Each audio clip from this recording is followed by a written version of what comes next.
the word of truth, that we may be a kind of first fruits of his creatures.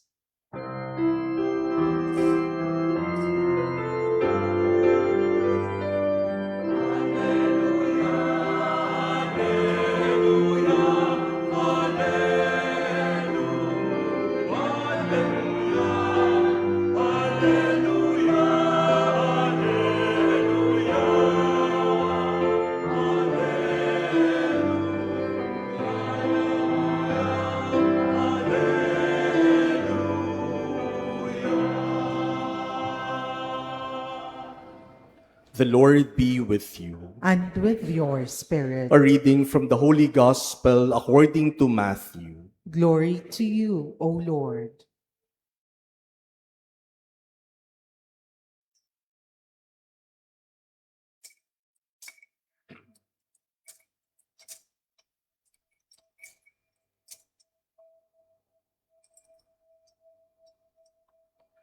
When Jesus came to the territory of the Gadarenes, two demoniacs who were coming from the tombs met him. They were so savage that no one could travel by that road. They cried out, "What have you to do with us, Son of God? Have you come here to torment us before the appointed time?" Some distance away, a herd of many swine was feeding.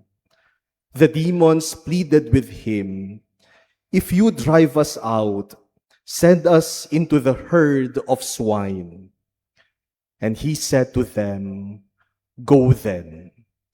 They came out and entered the swine, and the whole herd rushed down the steep bank into the sea, where they drowned. The swineherds ran away, and when they came to the town, they reported everything, including what had happened to the demoniacs. Thereupon the whole town came out to meet Jesus, and when they saw him, they begged him to leave their district.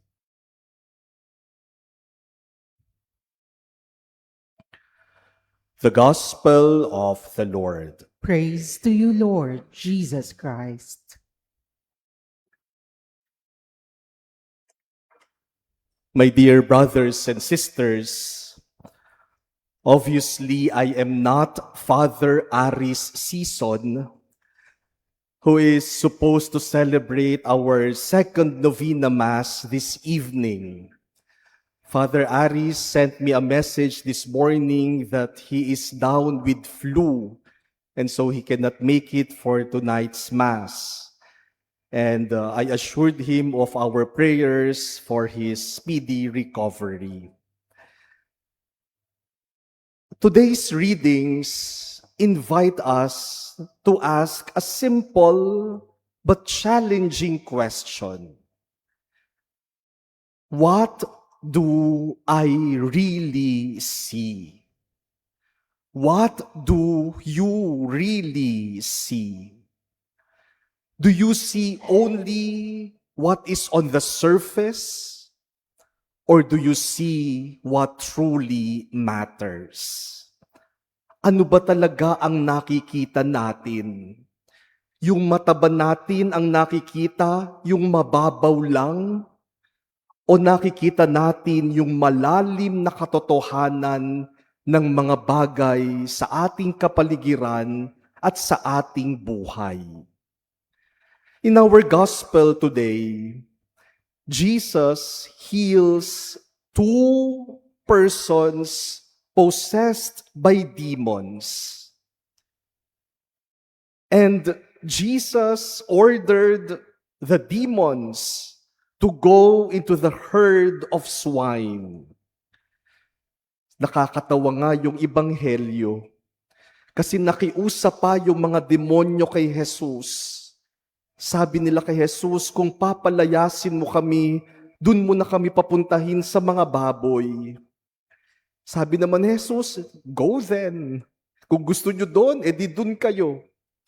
At lumipat ka sila doon sa mga baboy na nagtatakbo at nahulog sa bangin na matay. Imagine that. 2 men are healed. 2 men are restored. 2 men are given back their freedom and their dignity after many years of being possessed by those demons. It should have been a happy situation. Nung malaman sana ng mga tao sa lugar na yon, dapat natuwa sila dahil yung matagal nang inaalihan ng masamang espiritu na pagaling ni Jesus.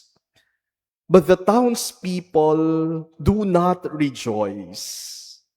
They are not happy about what happened because they are preoccupied with something else. And their preoccupation was the herd of swine more than the 2 men who are healed. Instead of seeing that 2 men are saved, they saw financial loss. Nawala yung kanilang mga swine na kanilang kabuhayan. Parang mas mahalaga pa yung mga baboy kaysa dun sa 2 napagaling ni Jesus. And instead of welcoming Jesus, they asked him to leave. Sana sinabi nila na pagaling ni Jesus yung 2, marami pa siyang himalang magagawa sa ating bayan. Pero dahil ang nakita nila ay yung nawala sa kanila, sabi siguro nila, marami pang pwedeng mawala sa atin pag pinapasok natin ito sa ating lugar. Kaya wag na nating papuntahin. Pinaalis nila si Jesus. They were preoccupied with something that is superficial, and they failed to see what is truly essential. This is also the same message our first reading echoes. The people thought that God was so pleased with their religious observances. They thought that God was so happy with their rituals, with their sacrifices, and with their songs. But God told them, I want something else. I want something more.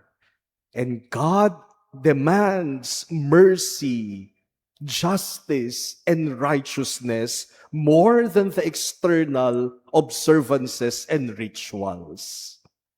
Because God does not look at the appearance, God sees the heart. Hindi mababaw ang paningin ng Diyos. Tinitingnan niya kung ano yung malalim na katotohanan sa ating puso.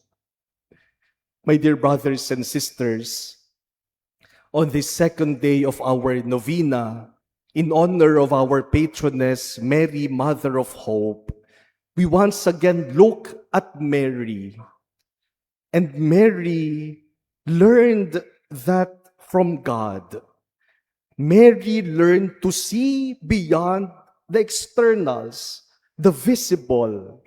Mary sees that beyond what is happening in her life, God is working and fulfilling His will. When the angel announced to her that she was chosen to be the mother of the Son of God, Mary did not doubt. Hindi naman niya sinabing, ay mahirap yan. Naku, imposible yan. Hindi ko kakayanin yan. When Mary was standing beneath the cross of Jesus, she could have lost hope. But Mary remained to be the mother of hope because she knows that beyond what is happening, God is fulfilling His divine will. Beyond the externals, the pain, the suffering, the confusion, and the questions, God is doing something great. Because hope is born when we look beyond what is visible, what is the appearance, and what is superficial.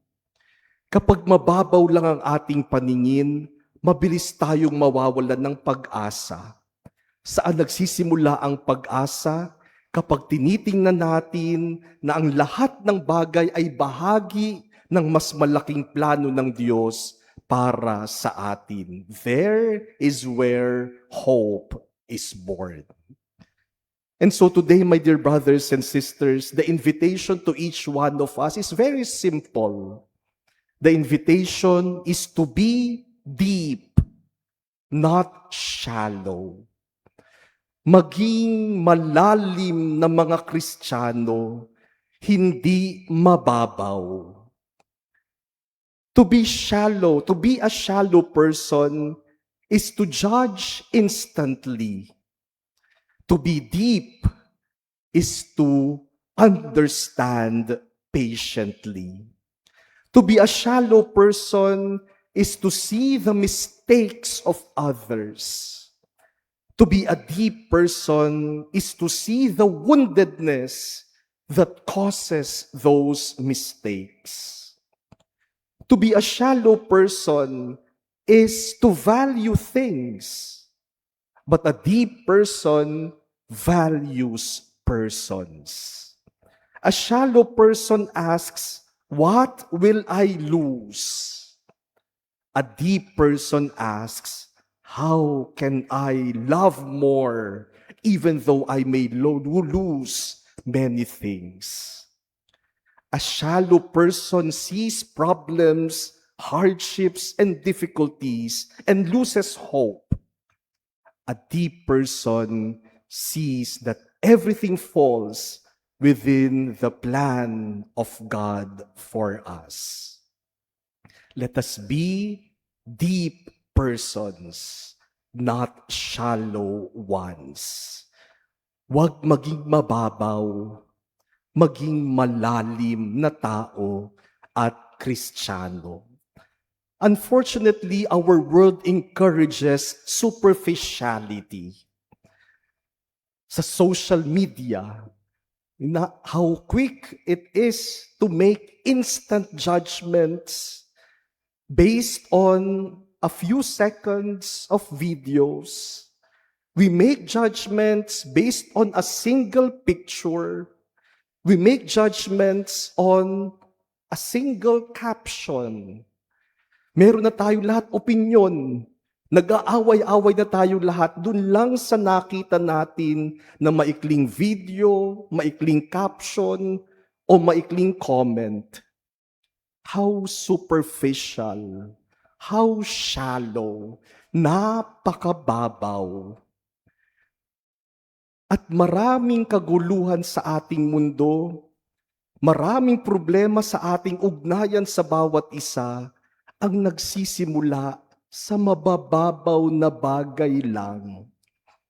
Ilang ugnayan na ng pamilya at ng mag-asawa ang nasira dahil lamang sa mga mabababaw na bagay.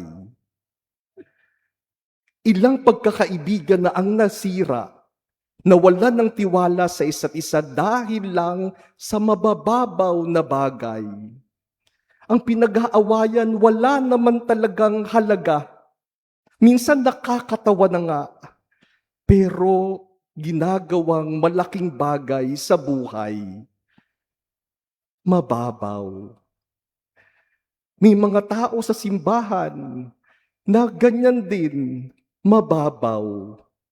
Hindi na magse-serve dahil may tampo. Dahil hindi nabigyan ng schedule na gusto niya, ayoko nang mag-serve, wala akong halaga sa kanila. Ang babaw.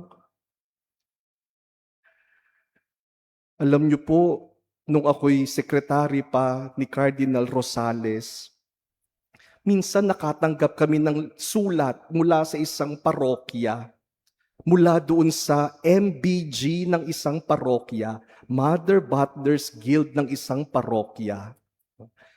At sumulat sila kay Cardinal, sabi nila, Your Eminence, you have to act on our concern. Akala ko naman napakalaking problema. Ang problema pala nila ay nahati yung MBG group sa kanilang parokya. Nagkaroon ng division, nag-away at nahati sila sa dalawang grupo. And they were asking the Cardinal Archbishop of Manila to intervene. So sabi ni Cardinal sa akin, alamin mo nga, anong problema? Bakit nagkagulo? Baka finances, baka nagkaroon ng problema sa positions, o baka naging problema yung relationship with the parish priest. Alamin mo ano yung naging problema nila, bakit sila nahati. So I tried to investigate, at nang malaman ko po kung bakit nahati yung kanilang grupo, dahil lang sa pag-aayos ng bulaklak. Hindi sila nagkasundo kung anong dapat itsura ng bulaklak. Kaya nagkaroon na ng away, nahati na yung grupo. Sabi ni Cardinal sa akin, gawan mo na lang ng solusyon. Ikaw na mag-intervene dyan. Sige, tingnan mo kung anong magagawa mo para maayos sila. So nagkaroon ng pag-uusap, nagkaroon ng meeting. Tako, talagang matindi na ang away. O sabi ko, para ho wala ng away, hatiin na lang natin yung mga araw kung kailan kayo mag-aayos ng bulaklak. O yung isang grupo, mag-aayos kapag Tuesday, Thursday, at Saturday. Yung isang grupo mag-aayos kapag Monday, Wednesday, at Friday. O yung Sunday paghatian, pag first and third, o itong grupong ito, pag second and fourth Sunday, yung grupong ito. Sabi nila, Father, paano pag may fifth Sunday? Walang bulaklak. Sabi ko, walang magbubulaklak pag fifth Sunday para walang away. Dahil lang sa bulaklak. Ang babaw. The invitation for us is to be deep Christians.